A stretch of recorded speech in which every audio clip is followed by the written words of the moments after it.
Дальнейшее развитие ядерной программы Тегерана и международного сотрудничества с Ираном в ядерной области должно осуществляться строго в рамках совместного всеобъемлющего плана действий и резолюции Совета Безопасности ООН 2231. Совершенно очевидно, что потребуется какое-то время, чтобы сформированные механизмы, учитывая их сложный и, можно сказать, даже уникальный характер, притерлись друг к другу и начали работать максимально слаженно и в полную силу. Безусловно, российская сторона будет этому активно содействовать в интересах обеспечения устойчивости совместного всеобъемлющего плана действий на всем протяжении его реализации. Ну, а это как минимум в ближайшие десятилетия.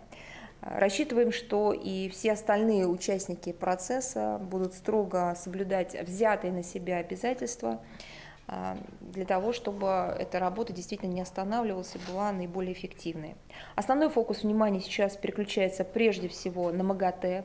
Именно агентство на каком-то этапе должно подтвердить отсутствие в Иране незаявленного ядерного материала и деятельности, что позволит отменить сохраняющиеся ограничения на сотрудничество с Ираном по некоторым направлениям, включая военно-техническую и ядерную сферы, до истечения тех сроков, которые предусмотрены резолюцией Совета Безопасности ООН 2231.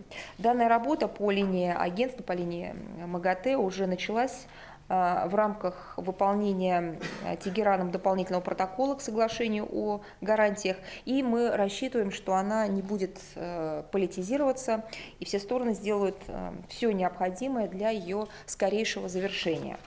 И еще несколько аспектов в этом контексте. Снятие санкций в отношении Ирана в связи с началом выполнения совместного всеобъемлющего плана действий создают дополнительные условия для наращивания и диверсификации торгово-экономического сотрудничества между нашими странами, между Россией и Ираном. В данном контексте отмечаем, что по итогам визита в Иран президента Российской Федерации 23 ноября 2015 года был совершен этот визит, а также по итогам контактов представителей экономического блока правительств двух стран. А я хотела напомнить, что в декабре прошлого года Иран посетили первый заместитель председателя правительства России господин Шувалов, министр торговли и промышленности господин Мантуров, министр транспорта господин Соколов. Имеется весомый пакет двусторонних договоренностей в указанной сфере, и в интересах практической реализации вот этого пакета, этих наработок, ведется целенаправленная работа. В текущем году мы подтверждаем обоюдный настрой на углубление взаимодействия в практических областях. И вот этим подтверждением стали конкретные договоренности по расширению номенклатуры взаимных поставок сельхозпродукции и продовольственных товаров.